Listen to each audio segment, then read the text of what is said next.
Assalamualaikum warahmatullahi wabarakatuh. Salam sejahtera bagi kita semua. Halo semua, perkenalkan kami dari kelompok 1. Di sini kami akan membahas mengenai etika profesi teknologi informasi. Dan di dalamnya kami akan membahas mengenai legal contents. Di sini kami beranggotakan 3 orang yang terdiri dari Carla Aprilia, Kokom Komaria, dan Putri Zulkarnain. Pengertian illegal contents. Illegal contents yang telah disederhanakan adalah kegiatan menyebarkan atau mengunggah dan menulis hal yang salah atau dilarang, atau dapat merugikan orang lain. Yang menarik dari hukuman untuk sanksi untuk beberapa kasus seseorang yang terlibat dalam illegal contents ialah hanya penyebar atau yang melakukan proses, sedangkan yang mengunduh tidak mendapatkan hukuman apapun selain hukuman moral dan perasaan bersalah setelah mengunduh file yang tidak baik. Cybercrime adalah suatu aktivitas kejahatan di dunia maya dengan memanfaatkan jaringan komputer sebagai alat dan jaringan internet sebagai medianya.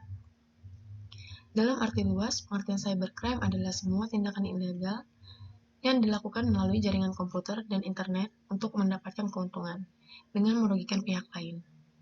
Cybercrime atau kejahatan dunia maya dapat dilakukan dengan cara dan beragam tujuan. Kejahatan dunia maya ini umumnya dilakukan oleh pihak-pihak yang mengerti dan menguasai bidang teknologi informasi. Pengertian cybercrime menurut para ahli. Menurut Widodo, 2011, pengertian cybercrime adalah semua kegiatan individu atau kelompok yang memakai jaringan komputer sebagai sarana melakukan kejahatan untuk menjadikan komputer sebagai sadaran kejahatan. Lalu yang kedua, menurut Parker atau Hamza, 1993-18. Cybercrime adalah suatu tindakan atau kejadian yang berkaitan dengan teknologi komputer, di mana seseorang mendapatkan keuntungan dengan merugikan pihak lain. Cybercrime memiliki beberapa karakteristik, antara lain, ruang lingkup kejahatan, yang kedua sifat kejahatan, lalu yang ketiga ada pelaku, dan yang keempat modus, serta yang kelima jenis kerugian yang ditimbulkan. Penyebab illegal contents ada 4. Yang pertama, kelalaian penggunaan komputer. Hal ini merupakan salah satu penyebab utama kejahatan komputer. Lalu yang kedua, para pelaku merupakan orang yang pada umumnya cerdas, mempunyai rasa ingin tahu yang besar, dan fanatik akan teknologi komputer. Pengetahuan pelaku kejahatan komputer tentang cara kerja sebuah komputer jauh di atas operator komputer. Lalu yang ketiga, kurangnya perhatian masyarakat dan penegak hukum saat ini masih memberi perhatian yang sangat besar terhadap kejahatan konvensional. Pada kenyataannya, para pelaku kejahatan komputer masih terus melakukan aksi kejahatannya. Dan yang keempat, sistem keamanan jaringan yang lemah.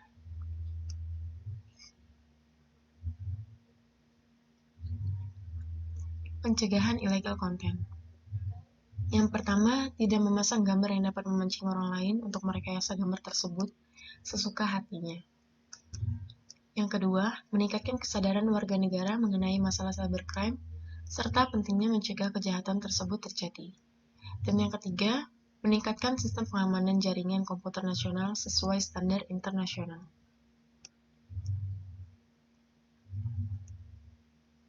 Contoh kasus illegal content.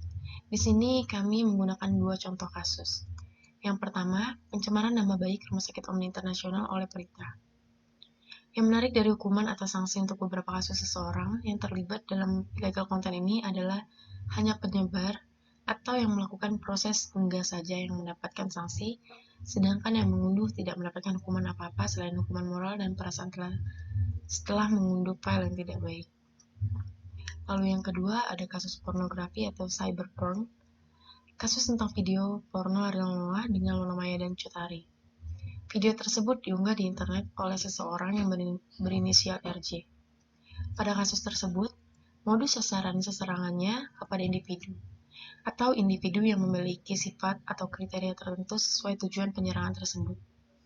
Kasus ini melanggar UU ITE pasal 27 ayat 1 dan pasal 45 ayat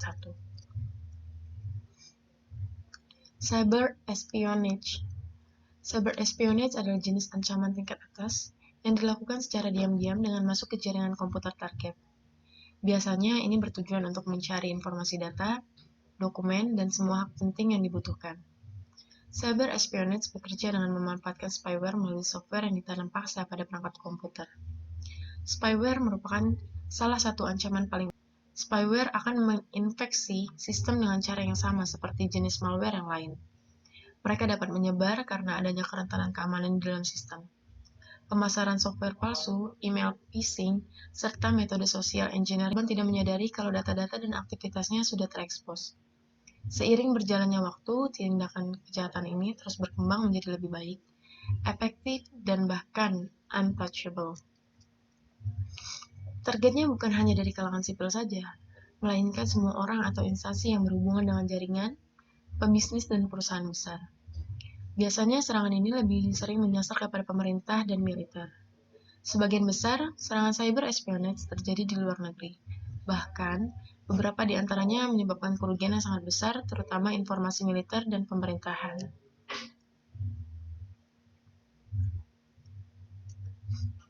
Cara mencegah dan menghindari cyber espionage. Yang pertama, menggunakan antivirus terbaik. Lalu yang kedua, gunakan perangkat pribadi. Yang ketiga, hindari link dari sumber tidak jelas. Yang keempat, lindungi gadget, komputer, atau perangkat lain yang digunakan. Lalu yang kelima, jangan gunakan software bajakan. Keenam, pasang perangkat lunak keamanan yang up-to-date. Selalu memiliki sikap waspada. Selalu periksa data bank dan data kartu kredit secara teratur. Yang kesembilan, rajin mengganti sandi, backup data-data secara rutin. Contoh kasus cyber espionage. Di sini kami mengambil dua contoh kasus. Yang pertama mengenai pencurian data militer era Susilo Bambang Yudhoyono. Kasus cyber espionage juga pernah menimpa pemerintah Indonesia, di mana saat era Presiden Susilo Bambang Yudhoyono, hacker mencuri informasi kebijakan luar negeri dan data berisi rencana kerjasama antara PT Dirgantara Indonesia dan Korea Selatan perihal pembuatan 50 unit pesawat tempur. Lalu yang kedua ada memata-matai Barack Obama dan Meghan. Mungkin ini termasuk contoh kasus cyber espionage terbesar sepanjang sejarah di tahun 2008. Hacker dari Rusia dan China menanamkan spyware di komputer Barack Obama dan John McCain, yang saat itu masih berstatus calon presiden. Akibat operasi ini, data sensitif dan jutaan file yang berhubungan dengan kebijakan luar negeri berhasil dicuri. Sayangnya, kasus ini belum menemui titik terang, bahkan baru terungkap setelah pemilihan presiden. Intellectual property. Intellectual property atau kekayaan intelektual merupakan nadi bagi setiap pelaku industri kreatif. Intellectual property sendiri merujuk pada kekayaan yang lahir dari kemampuan intelektual manusia. Pasalnya, saat ini pencurian tidak hanya berlaku dalam hal kebendaan, namun juga dari segi ide. Intellectual property sendiri merujuk pada kekayaan yang lahir dari kemampuan intelektual manusia. Hal ini meliputi teknologi, ilmu pengetahuan, seni, dan sastra. Kemampuan intelektual manusia melalui curahan waktu, tenaga, pikiran, daya cipta, rasa, dan karsa.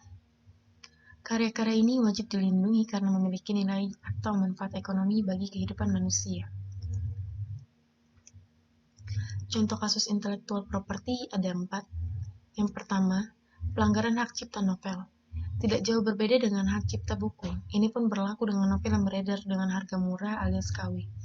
Ini membuat para penulis melihat bajakan karyanya sendiri terbilang lebih banyak dipasarkan daripada aslinya. Salah satu contohnya yaitu buku Laskar Pelangi dari Andrea Hirata. Yang kedua adalah pelanggaran hak merek barang KW. Pelanggaran ini sering merajalela seperti pelanggaran pakaian sampai buku. Perbedaan barang KW dan asli sekilas sangat mirip, akan tetapi ada faktor yang mempengaruhinya. Misalnya kaos Gucci yang terjual di pasar dengan harga murah dibandingkan harga aslinya. Lalu yang ketiga, pelanggaran desain. Desain adalah satu bentuk hak kekayaan intelektual yang berkaitan dengan tampilan visual dari barang-barang yang memiliki kegunaan komersial atau industri. Dan yang terakhir, pelanggaran paten adalah perbuatan yang dilarang terhadap suatu invensi yang dipatenkan tanpa izin dari pemegang paten. Izin biasanya dapat diberikan dalam bentuk lisensi. Kami ucapkan sekian dan terima kasih telah menonton video ini. Apabila ada kekurangan, mohon dimaafkan. Assalamualaikum warahmatullahi wabarakatuh.